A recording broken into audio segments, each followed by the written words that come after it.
Mikhail Kalachnikov a-t-il copié? C'est un débat assez répandu parmi les connaisseurs d'armes, car beaucoup des meilleurs modèles de Kalachnikov sont très similaires. Et parfois même, ce sont des copies conformes d'armes que l'on sait qu'il a eues entre les mains. Croyez-le ou non, ce sujet est assez polémique et en Russie, ils le prennent très au sérieux. En 2017, au monument Mikhail Kalachnikov, hommage à Kalachnikov et à l'AK-47. Le sculpteur qui a réalisé l'œuvre a très bien camouflé un schéma des pièces du STG-44, ce qui a provoqué une grande agitation, et il a rapidement été effacé. L'artiste a déclaré que c'était une erreur, et que ce n'était pas son intention.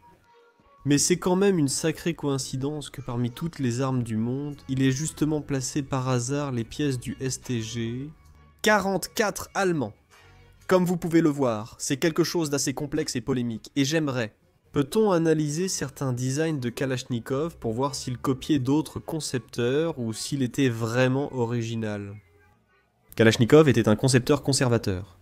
Après la création de l'AK-47, toutes ces armes étaient, dans une plus ou moins grande mesure, des dérivés de cet AK-47. Par conséquent, je pense que la meilleure chose que nous puissions faire pour comprendre Kalachnikov en tant qu'ingénieur est de connaître ses premières créations. Commençons par, disons, la première arme que celui-ci a fabriquée de manière sérieuse. Le PPK-42 était une mitraillette créée pour remplacer le pistolet Pulmé Shpagina 41 en service à ce moment-là. Nous parlons de la Seconde Guerre mondiale, en 1941.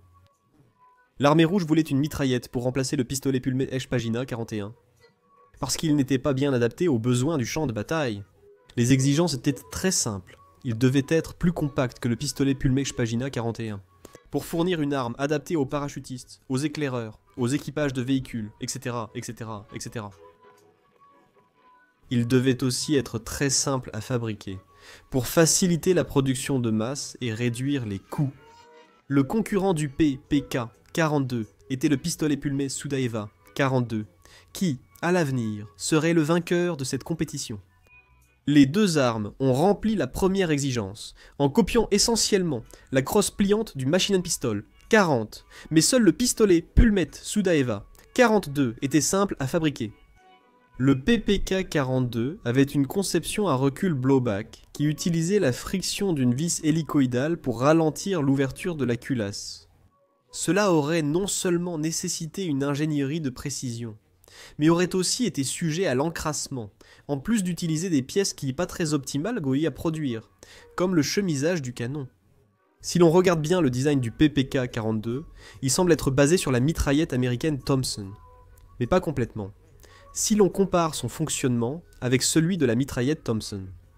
Et comme nous l'avons mentionné récemment, Kalachnikov n'a pas utilisé la culasse Bleach que la Thompson utilisait, mais il a utilisé une vis hélicoïdale pour ralentir l'action de l'arme et l'ouverture de la culasse. Bleach était compliqué à fabriquer, et Kalachnikov a bien fait de le changer. Mais le système avec vis de liquidale que Kalachnikov a conçu était simple, mais manquait de fiabilité. Et, bien sûr, les coûts de production étaient assez élevés par rapport à ses concurrents. En gros, le reste est assez similaire au Thompson américain.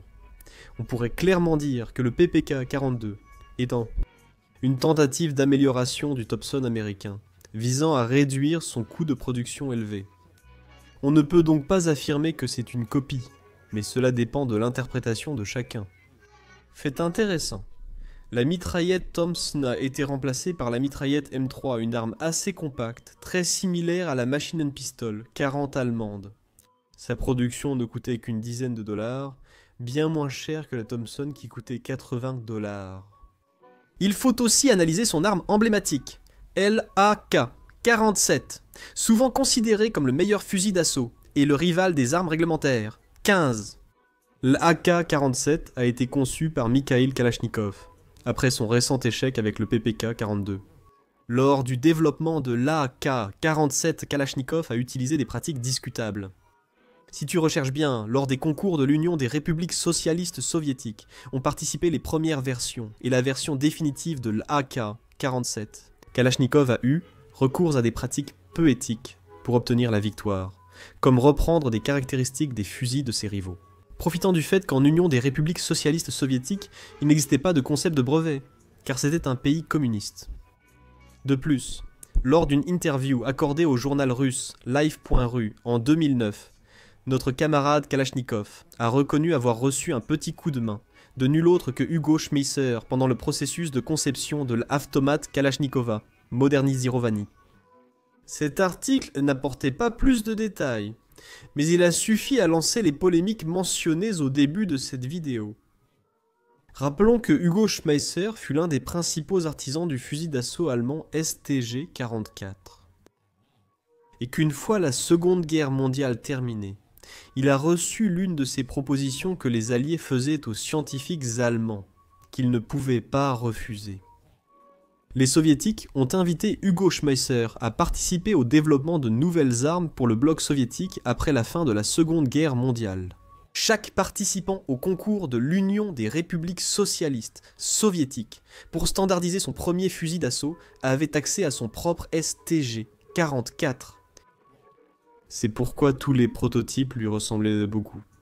Les détecteurs de Kalachnikov avançaient souvent que Hugo Schmeisser aurait pu participer secrètement avant ce que Kalachnikov a reconnu.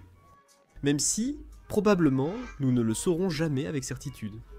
Étant donné le secret qui entoure encore aujourd'hui la conception de l'AK-47, il est seulement possible de dire que Kalachnikov s'est inspiré du STG-44, mais malgré tout, nous ne pouvons pas cacher la possible, et j'insiste sur ce mot. Le créateur du STG-44 a participé au développement de l'AK-47. Comparons les mécanismes du STG-44 et de l'AK-47.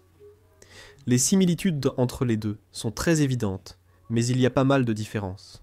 Kalachnikov a fait de même avec le PPK-42 et la conception du pistolet mitrailleur.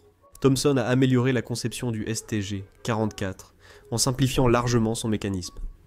Surtout, il l'a rendu bien plus fiable. Moins cher à produire, en modifiant la configuration des mécanismes du STG-44. Ils se ressemblent beaucoup, mais ils ne sont définitivement pas identiques. Le système d'alimentation et la zone du piston ont surtout beaucoup changé. La seule chose dont on pourrait accuser Kalachnikov, c'est d'avoir repris l'idée des Allemands concernant le fusil d'assaut. Clairement, Kalachnikov prenait des idées des autres concepteurs de l'époque et les améliorait pour créer ses propres inventions.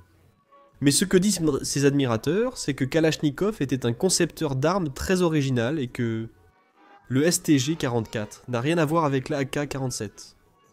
Disons que c'est assez faux. Mais on ne peut pas non plus juger Kalachnikov pour avoir repris des idées de conception antérieures. Après tout, c'est ce que nous faisons en tant qu'ingénieurs. Nous prenons des inventions et des connaissances antérieures, et sur cette base, nous créons de nouvelles réalisations. Personnellement, je pense que Kalachnikov n'était qu'un ingénieur parmi tant d'autres, pas particulièrement brillant, mais pas non plus un voleur d'idées à proprement parler. Compte tenu de tout ce que je viens de dire, dis-moi ce que tu en penses en commentaire.